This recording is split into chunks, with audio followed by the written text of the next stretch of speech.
Merhaba. Bugün sizin için çok özel bir konuya, Kürt kültürünün adeta kalbi diyebileceğimiz bir enstrümana odaklanıyoruz. Tembur. Hani biz daha çok bağlama adıyla biliyoruz ya. Evet, bağlama olarak da biliniyor. Elimizdeki temel kaynak tembur. Bir tel, bin hikaye başlıklı bir yazı. Bizim de buradaki amacımız bu yazıdan yola çıkarak temburun Kürt halkı için neden sıradan bir çalgıdan çok daha fazlası olduğunu anlamak.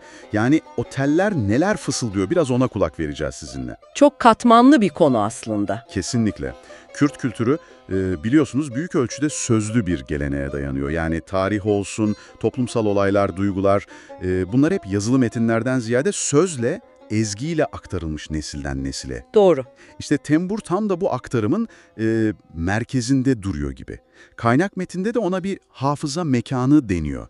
Bu ne demek tam olarak? Şöyle demek, tembur sadece bir ezgiye eşlik etmiyor aslında. O aynı zamanda o sözlü tarihin, anlatıların, yaşanmışlıkların da taşıyıcısı oluyor. Mesela göçlerin hüznü, kutlamaların coşkusu, direnişin sesi. Bütün bunlar temburun tınılarına, perdelerine siniyor.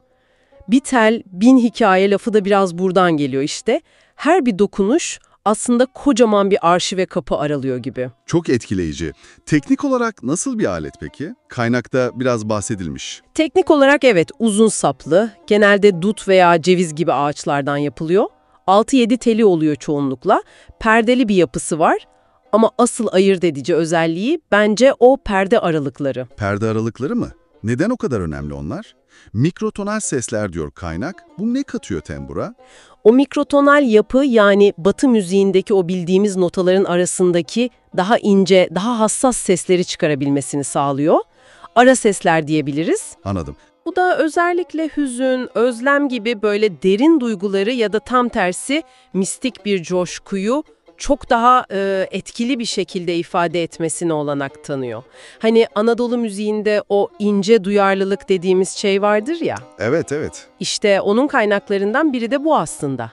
Bu teknik özellik temburun o manevi boyutunu da çok besliyor. Manevi boyut deyince sanırım kaynağın işaret ettiği o kutsallık meselesine geliyoruz. Kesinlikle tam oradayız. Özellikle Kürt Aleviliği ve Yaresan yani ehli hak inancı olarak da biliyoruz bu topluluklar için tembur kutsal bir enstrüman olarak kabul ediliyor. Cem gibi ritüellerde, toplanmalarda okunan deyişler, nefesler hep tembur eşliğinde söyleniyor. Kaynakta Ezidi inancında da temburun adeta Tanrı'nın sesi gibi görüldüğü yazıyor. Vay canına. Evet, Kueval denilen kutsal anlatılar, ilahiler onunla okunurmuş. Yani bayağı bir ibadet aracı kimliği de var. Laleş gibi farklı coğrafyalarda bu rollerin ağırlığı değişiyor anlaşılan. Peki bu farklı roller Kürt müziğinin türlerine nasıl yansıyor? Mesela bir ağıtta başka, bir halayda başka mı tınlıyor? Çok belirgin yansıyor.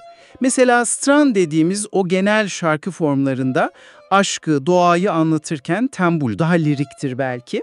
Ama lavik yani ağıtlarda temburun sesi o yitirilenlerin ardından duyulan derin kederi, acıyı taşır. Dilan ve govend gibi halaylardaysa coşkulu ritmi verir, insanları bir araya getirir. Alevilerin değiş ve nefeslerinde veya Ezidilerin kavullerinde ise çok daha ruhani, öğretici bir kimliğe bürünüyor. Yani aynı enstrüman bambaşka duygusal ve işlevsel görevler üstlenebiliyor. Müthiş bir çeşitlilik. Tabii bu geleneği yaşatan, temburu farklı yorumlarla bugüne taşıyan önemli sanatçılar da var. Kaynakta birkaç isim geçiyor kısaca. Evet, mesela Şivan Perver'in temburu politik bir ifade aracı olarak da kullanarak uluslararası alana taşıdığını biliyoruz. Aynur Doğan gibi isimler kadın sesiyle geleneksel ezgilere modern bir yorum getiriyor. Evet. Ali Ekber Çiçek gibi büyük ustalar var, Alevi deyişlerini tembur ile ölümsüzleştiren. Cemil Koçgeri mesela Zazaca müzikte tembur ile daha meditatif, içsel bir atmosfer yaratıyor. Her biri enstrümanın farklı bir yönünü gösteriyor bize aslında. Peki günümüz, bu kadar köklü bir gelenek bugün nasıl nefes alıyor? Özellikle genç kuşaklar, diaspora falan onlar için ne ifade ediyor tembur? Gelenek hem yaşıyor hem de dönüşüyor bence.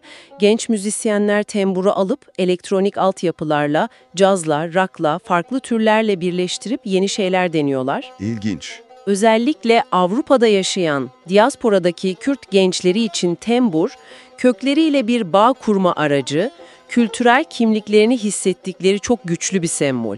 Bu çok önemli. Bir de kadın sanatçıların temburla kurduğu ilişki de giderek daha görünür, daha etkili hale geliyor. O zaman toparlamak gerekirse, kaynağın da vurguladığı gibi tembur Kürt kültürü için kesinlikle bir enstrümandan çok daha fazlası. Tarihin, acıların, inancın, kimliğin, hatta direnişin sesi olmuş adeta.